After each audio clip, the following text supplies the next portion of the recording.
Okay, y'all. Okay, YouTube. Back with part two. So, thank y'all for tuning in. Thank y'all for listening. Thank you for commenting. Hit the like button. Show your support, whether you like it or you don't. But nah, serious business. Listen, I'm telling this story, y'all.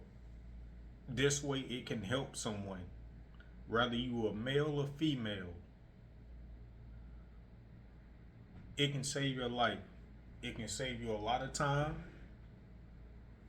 And I just wish these things like this should be taught in school systems. But anyway, y'all, part two. Never open up to someone who you first meet about your vulnerabilities when they try to ask you. I know it's kind of easy to get caught up into that when it's someone you like, you just met them, they showing you kindness, they're showing you that they're interested in you, you're interested in them, and you can easily get caught up into showing that vulnerability, right? And people get played all the time. Some of the smartest people get played all the time. Um, if you don't believe me, check out narcissistic abuse on any channel. Read the comments. Some of these people are high level career type people. They've been through it. But anyway, let me get back to it. Um, so never open up, right?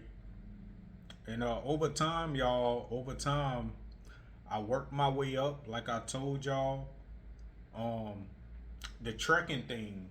I was aware. She had told me that her brother drove trucks. Remember, I told you I was about to go into the military. I was working out with the military. Thing I had to do was take the test again. You know what I mean? And I was gone. And so me and her, we kept talking. Um, very consistent, y'all. Very consistent. And being there for me while I was walking to work. This woman, she would call me 2 o'clock in the morning, 3 o'clock in the morning while I'm walking to work. You know, y'all, that's deep. That is deep, and consistently too, man. Uh, so eventually, y'all, I got burnt out. Um, I got burnt out, and I couldn't work there no more. And then I got tired of paying so much money a week for the lodge. I think I was paying like nearly, if not, I think it was $300 a week, and I was only making like $11 an hour. Slaving, literally slaving, and so and again, y'all, I eventually got a vehicle. I eventually got a car, and I did what I said I was gonna do. I drove straight down there to Atlanta, and I visited this lady, and opened up with open arms, y'all. Asked that I want food, all of that. Very sweet in the beginning. Very feminine energy, like good energy, right? And I had a good time meeting her. Her brother was there. His wife was there. Me and the brother, we shook hands. This and that and the third. All went well. All went well. And so I had to leave. I had went down there with a homeboy who rode with me, and we came back up to Carolina, right? And as soon as I get back, like a day or two after, she messaged me or she called me. It was one of the two. She called me and she told me that she wanted to come see how I live. And at the time, y'all, I was kind of uptight about how I live. You know what I mean? Like, I don't have much, right? I stay in the Stay Lodge. Of course, I had a kitchen and all that, but I didn't have much, and I was like, I don't want you judging me. And she was like, no, no, who am I to judge? You know what I mean? Just it just all sounded good, right? She didn't judge, she didn't care. She just wanted to get next to me and see how I live, what I'm about. And I went down there, I got her, and her brother was very hesitant about her coming up to Carolina.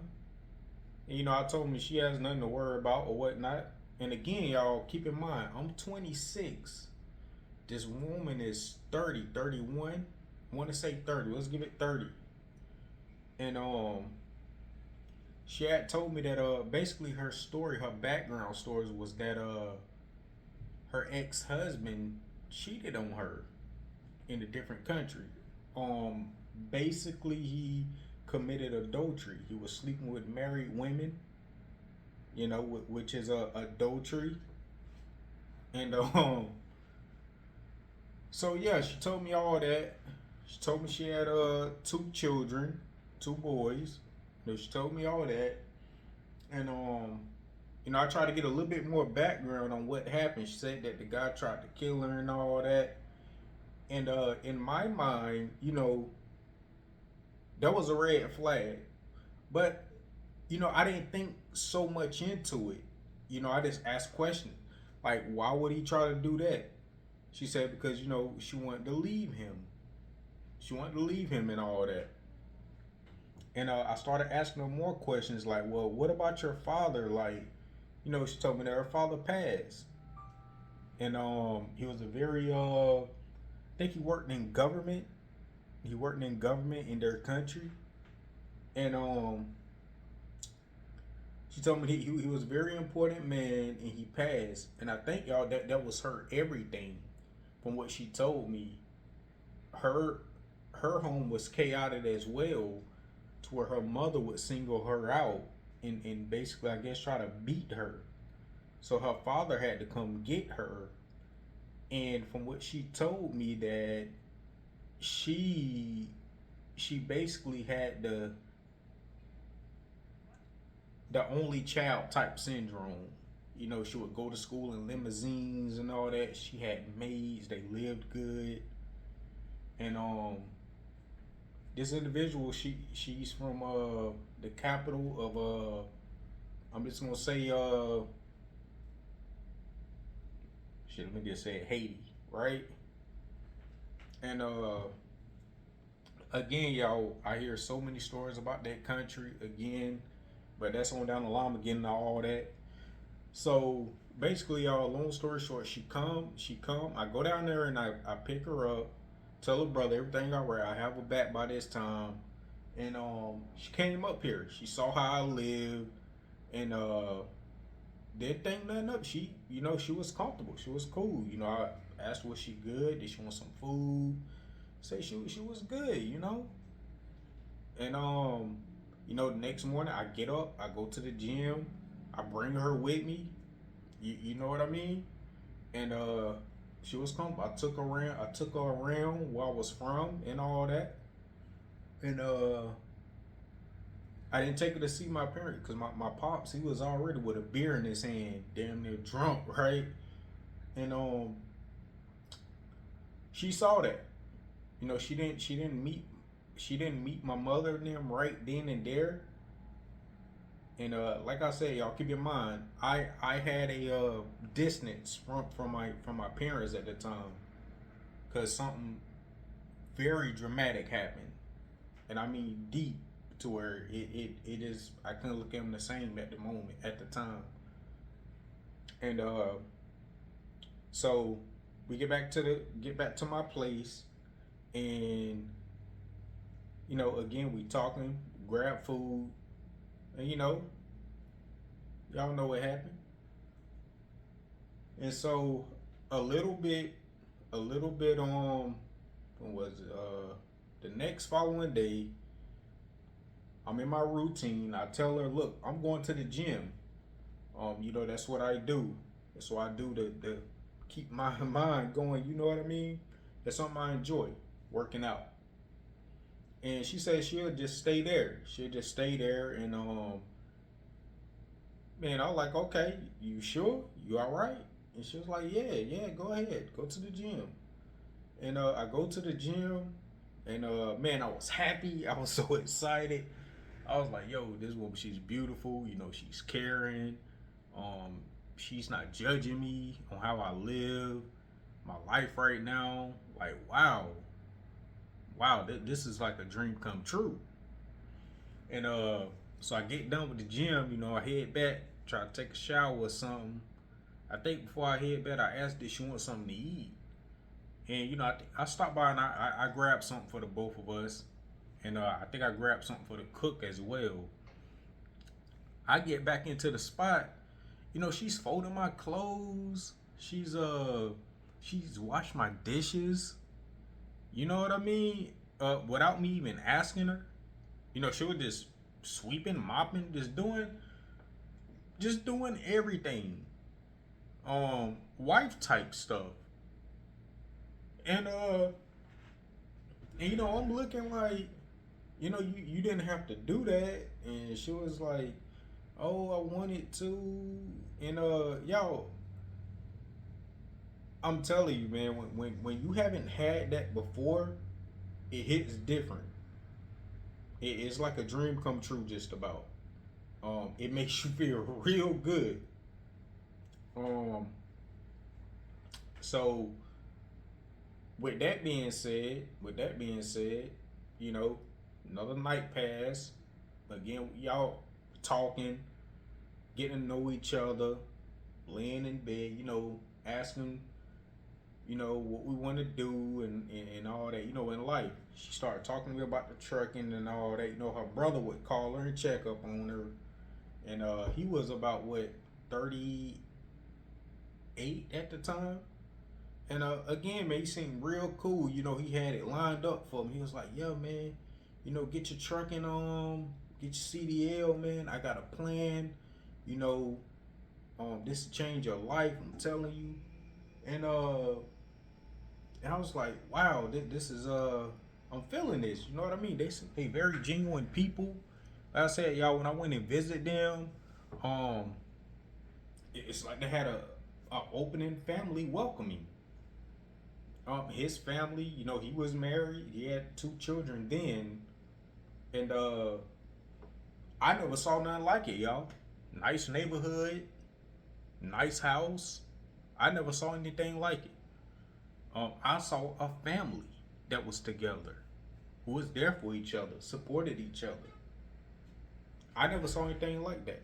I didn't come from that, you know. So so you know, eventually, I take her back, and she didn't want to leave. She didn't want to leave, y'all. And I was like, you know what? Next week, you know, I'll come get you next weekend. You know, we'll hang out. And I forgot to tell you, yeah, we went to the park. I took her to the duck pond. We have a nice duck pond civic center here. I took her around there. We took pictures, smiled. You know, we really had a good time, y'all. I will admit, I had a good time. We had good times in the beginning. Uh, and like I was saying, you know, she didn't want to go. I took her back. I took her back down. I took her back down to Atlanta. Um, that was happy to see us and said she had a good time. You know, her brother was like, "Man, she really liked you. You know, I know my sister. She really likes you and all that." And I was like, "Oh, really?" And then he was just like, "Yeah, man." And it was like, "Man, how old are you?" I was like, "Man, I'm 26." It was like, "You know, you very mature for your age." I always got told that. Um, Even when I was in my teens, that's just a sign that you growing up too fast. You know, it's a good thing, but I think it could also be a you're moving too fast. You know, but if you mature, you're mature. You're not perfect. You're just mature for your age. You're wise beyond your years, right? And so I'm down there. You know, he's still telling me about, you know, he drove trucks. He basically know listen man, you don't gotta go into the military, man. You drive trucks, you'll still be around. You don't gotta be gone 4 years at the time, years gone. And I was like, man, you got a good point because we've been talking about it, weeks on end, like I say, months on end. Keep in mind, y'all, I keep telling y'all, expressing to y'all, I didn't meet, I didn't see her in person 2 to 2 months, almost 2 months. So we was communicating a lot, you know, and and so again, y'all, this is part two, and where do I really want to leave off here? Let's leave off on again when I got tired of being, in Carolina, and I wanted to do something different, y'all. I got tired of the job. I got tired of it's the same old town, and like I said, the job was killing me. It was killing me, and at that point, I don't gave up, going into the military, and basically, y'all, I had to save my money. I saved up my checks, and I let the place go. And when I told her this, she said that she told her brother, and y'all, I didn't ask to live with anyone. You know what I mean? I lived in my car before, and I had a place to go, but I couldn't go back to where I was. I never was the one who wanted to move back to my mother's house. Like I told you, I grew up in a chaotic home. This and that and the third, right? I wasn't going back. This is why this sounded like a great opportunity for me. Hopefully, y'all can understand that. But yeah,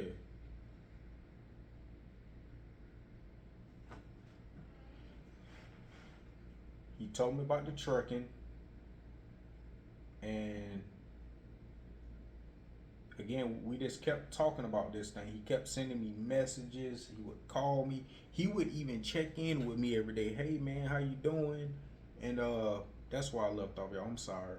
Y'all gotta give me time, a little everywhere, cause this story is long, y'all.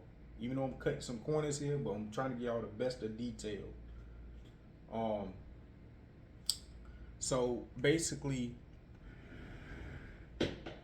he's pushing me to get my CDL, and I was ready for a new start. I was ready for a new start in life, and I was so excited because I was stepping into the unknown. And this man, he told me, you can come down here. You don't have to, live in your car. I have extra rooms and all that. Like, my sister, she really likes you. Come here. We don't mind having you. You seem like you're a great guy. And next thing you know, y'all, pack my stuff, work real hard, save some money. I was on my way to Atlanta. Stay tuned for part 3. Thank you for listening. I'll be back. Hit that like, share, subscribe button. Thanks.